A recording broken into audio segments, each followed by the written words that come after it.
antes de comenzar con lo que compete a este video, quiero hacer una aclaración respecto a lo que dije sobre el tipo de narrador de nuestro cuento.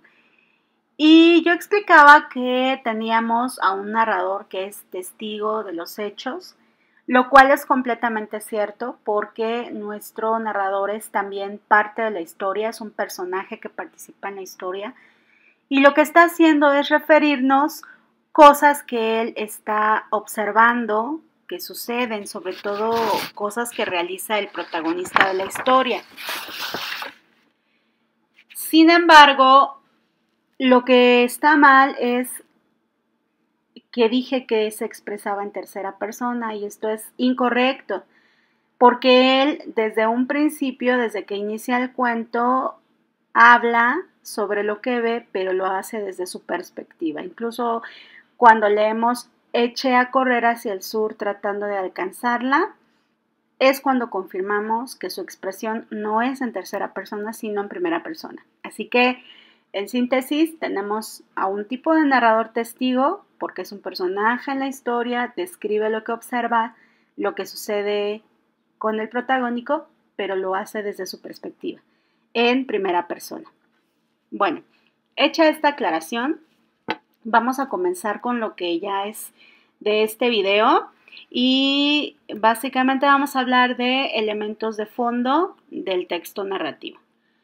Les llamamos elementos de fondo porque no se encuentran explícitos en el cuento, es decir, no están escritos, no los puedo leer así tal cual en el relato, sino que a partir de los elementos de forma, es decir, de cómo se construyen los personajes, de las acciones que realizan, de cómo se estructura el relato, qué técnica narrativa se emplea, etcétera, a partir de todos esos elementos yo puedo ir haciendo inferencias respecto a el asunto central que desarrolla la historia y la idea que subyace a todos los hechos. Entonces, esos son elementos de fondo y en general tenemos dos que son los más importantes, el asunto y el tema. Vamos a iniciar con el asunto. El asunto se refiere a la acción central del cuento, expresada sin mayor detalle que la mención de los sujetos que participan en la historia y lo que hacen. Entonces, en el caso de este cuento, el asunto se puede sintetizar de esta manera. Alguien ve a una muchacha y decide correr tras ella para atraparla, y es todo. Como pueden observar, cuando describimos el asunto de un cuento, entonces, no agregamos descripciones adicionales ni detalles tomados de la historia, sino que únicamente decimos, en pocas palabras, quiénes son los que participan de forma importante y qué es lo que está pasando en la historia. Ahora bien, el tema constituye la idea que se desarrolla en la historia a través de las acciones que realizan los personajes. Por lo tanto, no podemos entender el tema si no somos capaces de explicar a detalle el comportamiento de los personajes en la historia. En nuestro cuento, en primer lugar, vamos a encontrar a alguien que quiere atrapar a una muchacha y lo expresa de esta manera. La razón por la cual la quiere atrapar está aquí.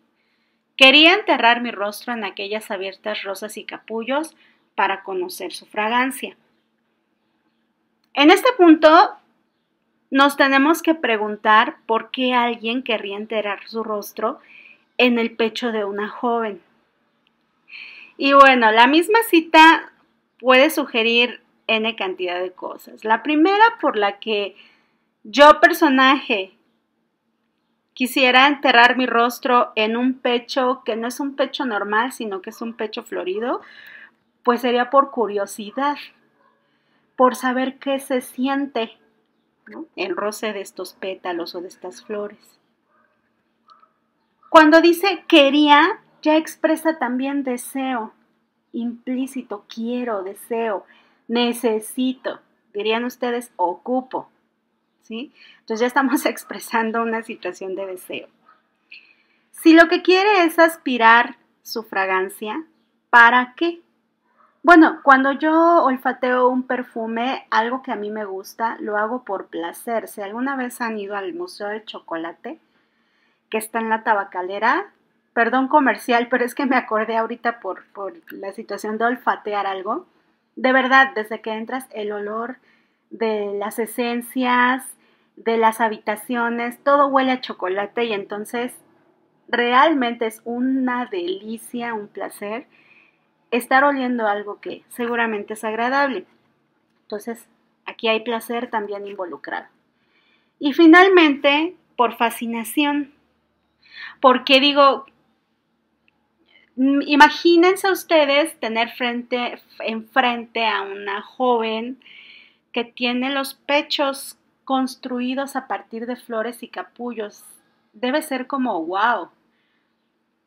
Y nuevamente, todas estas abstracciones, es decir, todas estas emociones, curiosidad, deseo, placer, fascinación, regresan a nuestra mente. No encontramos entonces otra forma de expresar lo que estamos sintiendo. Sin embargo, sí tendríamos, para hablar ya netamente del tema de nuestro cuento, sí tendríamos que ubicar un estado mental o emocional que reúna todos estos elementos. Vayan pensando y a ver si antes de que llegue a esta abstracción ustedes logran construirla. ¿Qué estado emocional, qué estado mental reúne en sí mismo la curiosidad, el deseo, el placer y la fascinación? Piénsenlo y lo recuperamos en un ratito. Ahora, por otro lado tenemos a la muchacha. Ella al principio escapa, pero al final es alcanzada. Cuando después llegué hasta ella, cayeron todos los pétalos de sus pechos, se echaron a volar con el viento.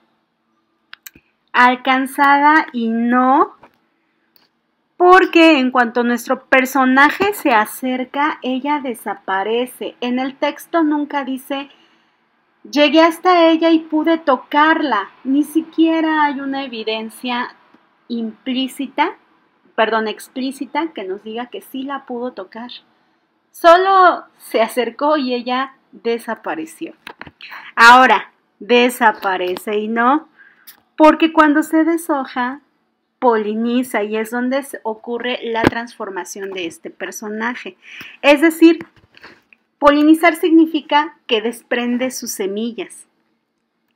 Y para el momento de la narración, que es el presente, sus semillas han florecido. El cuento se titula Floración. Aquí es donde todos los elementos, como decía al principio, que están explícitos en el texto, se van uniendo. El cuento se llama Floración. Nuestro personaje principal, que es quien nuestro personaje secundario, que es quien persigue a nuestro personaje principal, no tiene un género definido.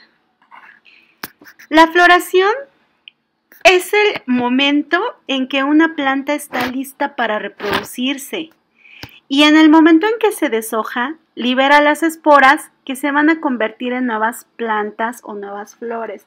Pero para que estas plantas y flores nazcan, no requieren de un polinizador. Es decir, las flores tienen un tipo de reproducción asexual. No necesitan de la cópula y no necesitan de un agente polinizador para poder dar vida. Y quizá por eso nuestro autor no se tomó la molestia de describir a detalle a ese personaje secundario y quizá por eso también él es secundario, porque ella al final del cuento da vida y no necesitó de él para poder hacerlo. No quiero que empiecen a irse por interpretaciones feministas o de otro tipo, que tampoco tiene que ver el feminismo, aquí es una cosa mucho más compleja en realidad, pero lo que no quiero es que se entienda que estamos hablando de una mujer que se basta a sí misma para dar vida. Es una ficción literaria, pero es muy bella. porque estamos hablando de un asunto en el que la cópula no es necesaria, sino únicamente todas estas emociones que el personaje secundario experimenta bastan y son suficientes para que también ese personaje principal pueda transmutar. Y esa idea es muy bella. Vamos a entonces hacer las abstracciones correspondientes. Él por una parte siente todo esto. Hay que describir con una sola emoción qué es lo que está experimentando y vamos a ver qué idea nos representa este personaje principal, que es la mujer. ¿Sobre qué habla el cuento entonces? ¿Qué idea representa? Bueno, la abstracción que yo encontré para hablar de lo que él siente es el enamoramiento. Todos estos elementos, curiosidad, placer, fascinación, todos estos elementos están involucrados en el enamoramiento. Y en relación con ella, cuando hablamos básicamente de la polinización, la abstracción que encontré es la maternidad. Lo pongo nuevamente entre signos de interrogación por esto. Recuerden que el texto literario es ambiguo. Eso lo vimos en el primer tema. Todo texto literario es ambiguo. ¿Qué significa? Que no tiene un sentido único.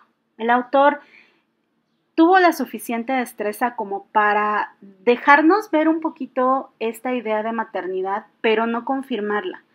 Porque la maternidad implica otras cosas. Por ejemplo, además de los cambios físicos que ella sí experimenta, implica el cuidado, implica el apego a los hijos, implica la cercanía emocional con la vida que se genera. Sin embargo, ella desaparece. Ella no está cuando sus flores crecen, cuando las flores hijas de ella crecen. Entonces, sí podríamos pensar un poco en la maternidad, tal vez, más bien en los frutos de esa transformación, pero no podemos afirmar tajantemente que sí habla de la maternidad. ¿Por qué? Porque ella no está presente cuando sus hijas ya están creciendo. Entonces, nosotros lo que tenemos aquí, al unir ambas abstracciones, enamoramiento y maternidad, son los frutos del amor.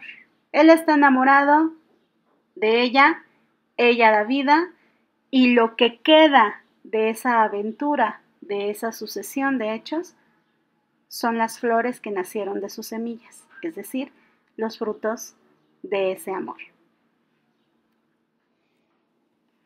Espero que este análisis no haya sido extenuante para ti. Si lo requieres, te invito a visualizarlo cuantas veces desees, y más aún porque ahora te va a tocar a ti hacer lo que yo hice con estos 3 videos, que es analizar un cuento. Aquí están las actividades descritas en relación con este análisis de cuento.